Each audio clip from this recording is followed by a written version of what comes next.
क्या सोच लिया बेटा? हाँ? आपके दुख दूर होंगे, हम आ गए ना।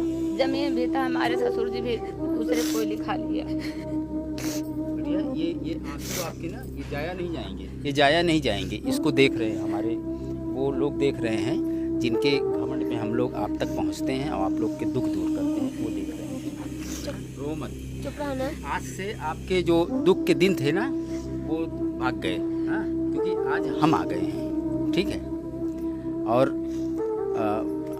ज़्यादातर अधिकतर आपको मदद पहुंचाने की कोशिश करेंगे और आपके दुख को हरने की कोशिश करेंगे हम लोग। और इन लोग की वजह से जो हमें देख रहे हैं ये आपको कहीं न कहीं आपको आपकी समस्या को सॉल्व करेंगे। आपका घर जो हम देख रहे हैं कि ये गिरा हुआ घर, ये पूरी तरीके से इतनी ज़िंदगियाँ इसमें बसेरा कर रही हैं, किस तरह से कर रही हैं भगवान जाने।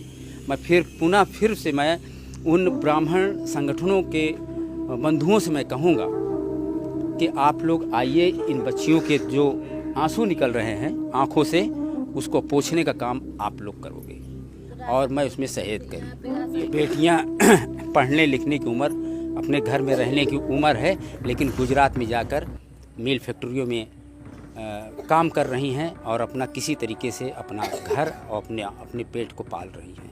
इनको मदद है, घर मिल जाए इन बच्चियों को, इस माँ को ये आँख की जो तकलीफ़ें हैं, ये पलक जो है अपने आप वो ढक जा रही है।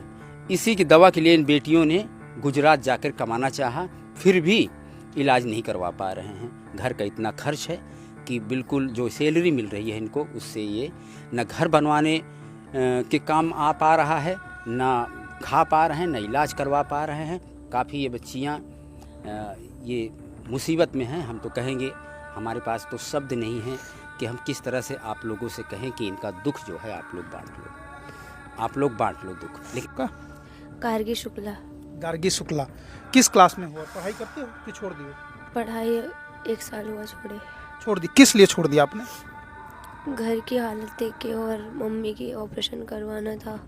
पानी भी नहीं था घर में, घर पे हमारे कुछ भी नहीं है। हम लोग ही करेंगे तो ही कुछ हो पाएगा, इसलिए हम लोग बाहर जाने का सोचे काम करने के लिए। मम्मी का ऑपरेशन करवाएंगे, घर बनवाएंगे। पापा हमारे अब जॉब कितना करेंगे, कितना कमाएंगे? उनका तो धंधा है, धंधा कभी हो चलता है, कभी नहीं चलता है। छोटी बहन, हम नहीं पढ़ेंगे तो चलेगा, छोटी बहन को तो पढ़ाएंगे। मुझसे बड़ी बहन है, उसकी शादी करवानी है। हम मार्केट में भी गए काम करने के लिए तो घर पड़ोस वाले सोचते हैं, बोलते हैं कि ये गलत ही काम कर रही है, ये जाके ये कर रही है, वो कर रही है। तो इसलिए हम लोग परेशान हो के बाहर जाने के लिए सोचे, काम करने के लिए। आपने मतलब ये सोच लिया कि हमारे कंधों पे हमारा पूरा परिवार टिका है। एक हम लोग करेंगे तभी ना हमारे घर वाले चलेंगे। पापा हमारे कितना करेंगे आगे, वही तो हमको देखते आए हैं, अब हम लोग को भी तो उनको देखना है। ये चीजें दिमाग में कहाँ से आ गई बेटा, इतनी छोटी सी उम्र में? दिमाग में अब एक दिन हम लोग ऐसे बैठे थे, बस यही सोच रहे थे कि अब हम लोग नहीं आगे बढ़ेंगे।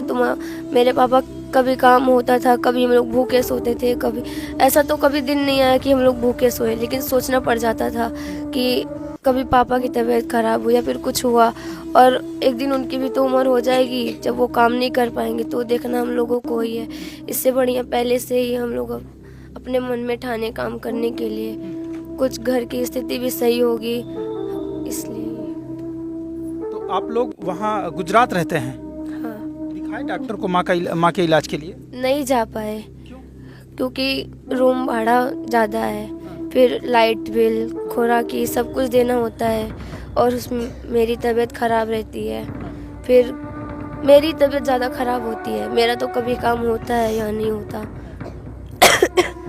मेरे सीने में दर्द होता है, मुझे बहुत सारी प्रॉब्लम है, लेकिन मैं मेरी दवाई होती है, लेकिन यही सोचती हूँ जब मैं ही हमेशा बीमार रहूँगी तो घर वालों को कैसे देखूँगी, इसलिए काम करती हूँ। ये बिटिया कितनी बड़ी बात कर रही है। शायद अगर हम बात करें उन नौजवान युवकों की या पुरुषों की बात कर ले तो शायद उनकी उम्र 60 साल तक हो जाए, 50 साल तक हो जाए, लेकिन ऐसी विवेक, ऐसी बुद्धि कभी नहीं आएगी।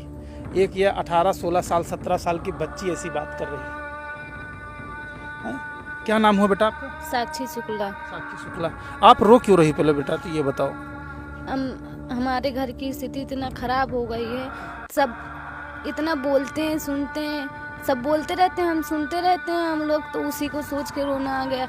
सब बोलते हैं क्या करोगी, घर बनवा के सारी बेटियां ससुराल में चली जाएंगी तो क्या होगा, घर बनवा के तुम्हारा लेगा कौन? हाँ। अरे बेटियां ससुराल जाएंगी, माँ बाप तो हैं अभी हमारे, माँ को ही लेकर तो आप लोग गुजरात गए हैं इलाज कराने के लिए। हाँ, तो माँ को ही लेके गए। यहाँ पे सब कहते हैं क्या करने वहाँ गए, कौन है जो इनका देखेगा, यहीं पे रहे, अपना कमाए खाए, इनके बाप जी हैं वो करेंगे, वो खिलाएंगे। अब तो फिर हम लोग को जाना पड़ा। इन सब इतना बातें बोलते हैं कि हम लोग यहाँ पे नहीं रह सकते। हम लोग सबके यहाँ से पानी ला लिए, झगड़ा करते हैं, हमारे यहाँ पानी नहीं भरो। फिर हम लोग गांव से पानी लाना चालू कर दिए, सभी लोग मना कर दिए हमारे यहाँ पानी नहीं भरो, ये सब कुछ मना कर दिए। ये रास्ते के लिए भी झगड़ा करते हैं, इधर से नहीं आओ, नहीं जाओ, आने भी नहीं देना, पानी भी नहीं देना, कुछ भी नहीं। आने जाने के लिए भी दिक्कत हो जाती है, रास्ता भी बंद हो जाता है। सब बोलते हैं हम अपना घिरवा लेंगे, तुम लोग अपना पीछे से जाना, हमारा जाना तो इधर से है ना, हम पीछे से क्यों जाएंगे, यही सब बोलते हैं, झगड़ा करते हैं हमेशा। माता जी को क्या दिक्कत है? माता जी आँख में क्या प्रॉब्लम है? आँख में हमारे से पलक में खजली होती, पलक गिरी जा रही है, और जब मुन जाएगी आँखें तो कहाँ से दिखाएगी, अब तो हल्का हल्का भी कम दिखता है। अब आपको पता है कि आपकी बेटियां कितनी लायक हैं? अभी तो हैं भैया, अभी तो कर रही हैं, आगे चल के भगवान जाने का होता है। आपको लग रहा है कि आगे चल के ये बदलेंगी? अब तो अभी तो नहीं हाँ? जान रहा है। जिनकी अवस्था जो है मात्र 16 साल की है, मतलब हम लोगों को न जाने कितने पीछे छोड़ दिया है इस बच्ची ने, और आप कह रहे हैं कि ये बदल जाएगी, इसकी कल्पना नहीं की जा रही। तो नहीं पाए ना इनको। पर ससुराल जाने के बाद सब यही कहते हैं अपने माँ बाप को क्या देखना है, माँ बाप को नहीं देखना है, यहाँ पे देखो। हाँ, ससुराल वाले भी नहीं आने देते ना, कोई कोई ससुराल वाले भी नालायक मिल जाते हैं, माँ बाप क्यों नहीं देखने देते। लेकिन बेटियां बड़े सौभाग्य के वो माँ बाप होंगे या ये होंगी, ये माता जी जिन्होंने आप जैसी बेटियों को जन्मा है। हाँ।